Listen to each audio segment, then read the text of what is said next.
ठाकुर जी कहते हैं कि अगर आपको पीना है तो आप राम नाम का अमृत पीजिए, और जब राम नाम का अमृत पी लिए तो ये जीवन धन्य हो जाएगा। तो महाराज आज ब्राह्मण की पत्नियों पर भगवान कैसे कृपा करते हैं। कहते हैं आप कलियुग आने वाला है, तो कलियुग के लोग क्या कहेंगे, अब शब्द कहेंगे तो ये अच्छा नहीं है। और दूसरा कारण क्या कहा, कहते हैं महाराज जल में वरुण देवता का पहरा होता है, और महाराज जब आप अर्ध वस्त्र में स्नान करोगी तो वरुण जी को शर्म लगेगी कि आज हमारे सामने ये लोग अर्ध वस्त्र में स्नान कर रही हैं, तो वरुण जी वहां से छोड़कर चले जाते हैं। तो इसलिए वरुण जी चले जाते तो उनको तकलीफ होता है, तो इसलिए आप लोग अर्ध वस्त्र में स्नान आज से नहीं करेंगी।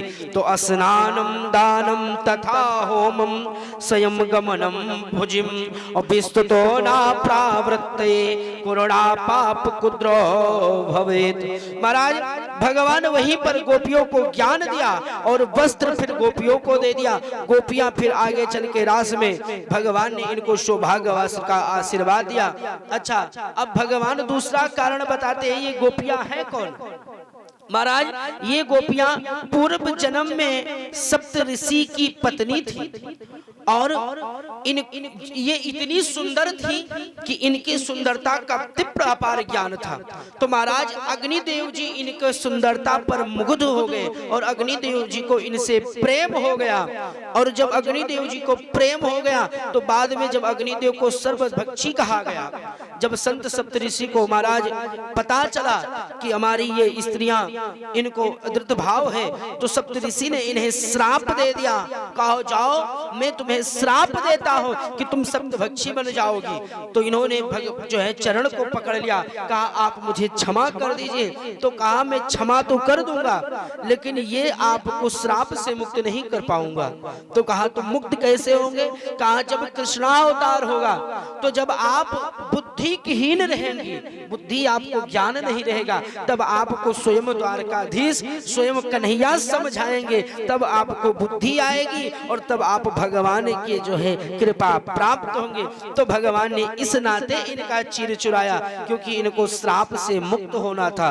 तो गा प्रमसनम प्रोमत्याम, इधर गोपियां सारी घर गई और उधर कृष्ण जी गाय चराए। फिर गाय चराने के बाद में संध्या का समय हो रहा है और कन्हैया घर में पहुंचते हैं। तो कस्यम प्रीता मुक् कोडाम संभ्रवानाम प्रजगते किम फलम कस्योपदे केसानाम बत्तया। महाराज भगवान अब जब घर पर पहुंचे तो घर पे क्या देखा कि पिताजी देखा कि तमाम लोग लगे हैं और तमाम भोजन बन रहा है, 56 प्रकार के तमाम व्यंजन बन रहे हैं। कन्हैया पहुंचे, कहा बाबा नंद बाबा आज घर में क्या है, ना यज्ञ है, ना भागवत है, ना विवाह है, ना मुंडन है, ना बर्थडे है, अरे कुछ भी नहीं है। तो ये 56 प्रकार का भोजन किस लिए बनवा रहे हो बाबा। नंद बाबा कुछ नहीं बोलते हैं और कहा कन्हैया अगर आपको जानना है तो जाकर आप अपनी माता जी से पूछिए। कन्हैया चले जाते हैं। कर्मणा जयते जंतु कर्मणा वेनिलयति और सुखम दुखम भयम होम वर्णात्रभोपते। तो महाराज अब कन्हैया आंगन में गए, माँ जी के पास गए। माँ जी से कहा माता जी ये बताइए आज क्या है, ना भागवत है, ना भंडारा है, ना विवाह है, ना मुंडन है, तो ये किस लिए इतने 56 प्रकार के भोजन बन रहे। महाराज माता जी ने कुछ नहीं बोला। कहा कन्हैया सबसे पहले आपको कौन मिला। कन्हैया ने कहा कि नंद बाबा बाबा जी मिले। तो कहा क्या वो आपको नहीं बता सकते थे कि आज क्या है। अच्छा मान लीजिए कि जो आगे मिलेगा वही तो बताएगा कि आज घर में क्या है। मकान कितना बड़ा बना हो, लेकिन जो मकान पे अगर मान लो बाबूजी में के रहा था, अगर आपको किराए पे भी लेना है तो जो गेट मैन होगा उसी से हम लोग पूछेंगे क्या भैया रूम खाली है, तो वही बताएगा ना। क्योंकि महाराज दृष्टांत में कहते हैं, महाराज एक गांव में 4 सरियारी लड़के थे, मतलब वो सरियारी के नहीं थे, चोर थे। लेकिन अब वो चोर का कहा जाए, उनको सरियारी की कहा जाए। तो महाराज गांव के बाहर एक संत भगवान रहते थे, संत जी। तो संत जी कुटिया बना के रहते थे और अकेले बेचारे भोजन वोजन पकाए, फिर भगवान का कीर्तन करें। अब ये चारों बच्चे जब गांव के लोग सो जाएं तो रात्रि में चोरी करने निकले। तो इधर से चारों लोग अपना बातचीत करते जाएं और उधर सुबह जैसे 3 और 2 और 4 के बीच में जब वापसी हो तो वो लोग बोरी में सामान लाद लाद के आए। अच्छा, अब संत भगवान कीर्तन करने वाले आदमी, अच्छा वैसे जब उम्र हमारी 60 पहुंचती है लगभग में 50 के बाद ही में तो नींद आना बंद हो जाती है। अच्छा, फिलहाल अब यहाँ की बात तो नहीं कर रहे, लेकिन शहरों में कुछ ऐसे बच्चे हो गए 40% की जो पूरी रात सोते ही नहीं है, वो सिर्फ घूमते ही रहते हैं।